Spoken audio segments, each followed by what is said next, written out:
Welcome to another Down the Rabbit Hole video, and Merry Christmas, everybody.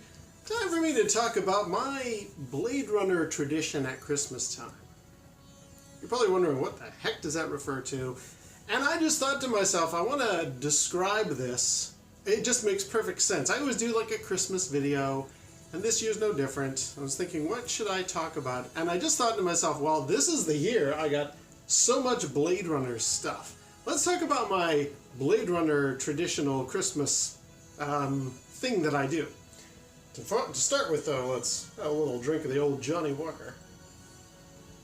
Yeah, what happened was I actually had, years ago, like 10 years ago, bought this Blade Runner DVD set. I mean, it's DVD, it's not even Blu-ray, that's how old it is. And it's great. It's got a nice, I might actually do a separate video sometime just talking about what's inside that container. It's got the look of like the Void Comp machine that Deckard brings to Rachel in the beginning of the film. Inside of it is this little box set here that has multiple versions of Blade Runner on it. The International, the Director's Cut. I don't think it has the theatrical with the voiceover though, which is weird. But what's also on here is what we're looking at right now, Dangerous Days, which is the making of Blade Runner.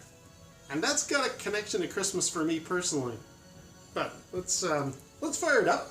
And I'll have to be careful about copyright and stuff.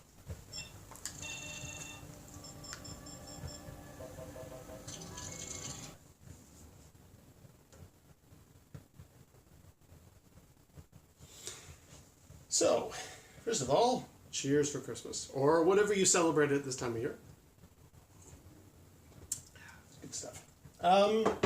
Yeah, so I got this making of Blade Runner box set thing. I can't remember, 2009, 2010, and it was released in December.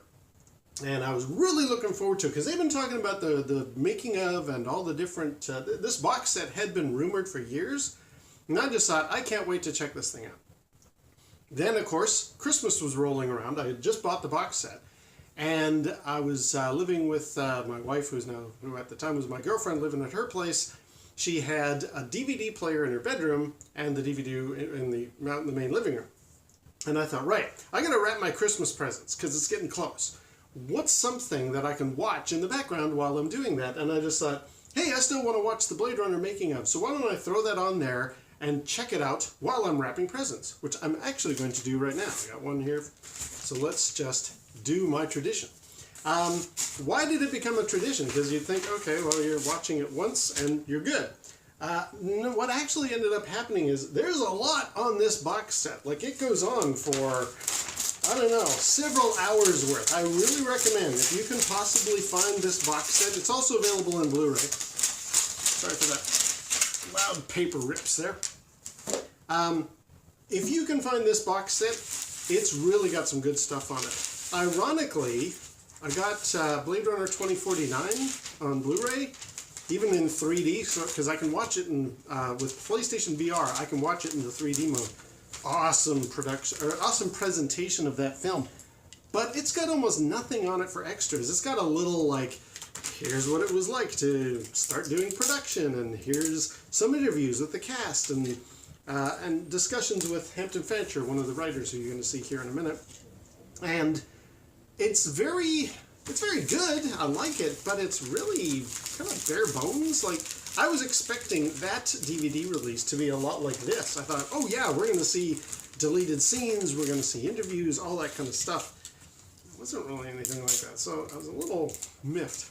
However, this box set with Dangerous Days, awesome stuff. Get it if you can. If you have any interest in the original Blade Runner film, all the nightmare of it was to make that film, both in production and also afterward. Yeah, it's definitely worth getting. But it's also very long. So I only got maybe a third of the way through all of the coverage. By the time I had wrapped all these presents and I was completely done in my girlfriend at the time's bedroom, I was just like, well, I really want to see the rest of the making of. So I watched it in its own right at another time. But the following Christmas, I seem to remember thinking to myself, because things came and gone, and there was other stuff to do. There's Hampton Fancher there. There was other stuff going on, and I think by the time it was after the actual filming, but then they talk about post-production, things had come up. There's a lot of chapters on here.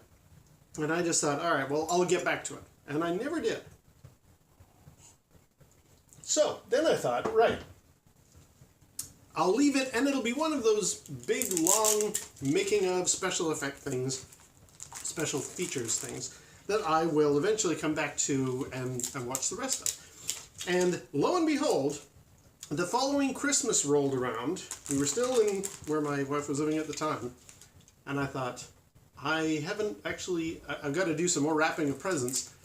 And I remembered for whatever reason, oh yeah, I was watching the making of Blade Runner last year. And I never did finish that. Why don't I finish watching the making of Blade Runner while I'm wrapping presents? Did it, loved it, and yeah, even the end of this whole making of documentary is fascinating stuff. But, have you ever done something, like they talk about how smells or music or whatever will take you to a place in time where you're suddenly reminded of that person or that place or whatever, so that you have a hard time sort of disconnecting the two events? For me, anytime this thing fires up, I feel like I gotta wrap my presents. I gotta do my Christmas wrapping, because that's what I now associate with the making of Blade Runner. And so it's funny, that is actually it's become my Christmas tradition now. Every time I wrap up presents, I watch the making of Blade Runner. So, very silly, but I just thought, I want to share that in this year where I have so many Blade Runner things going on and have really enjoyed this year. I thought, I'm going to do my tradition, I'm going to make a video about it, and wish everybody cheers at Christmas time, or Hanukkah, or Kwanzaa, or whatever it is that you celebrate at this time. I hope you and your family and your friends have a great end of the year, and a great next year as well. So cheers to that, and until next time, we'll see you down the rabbit hole.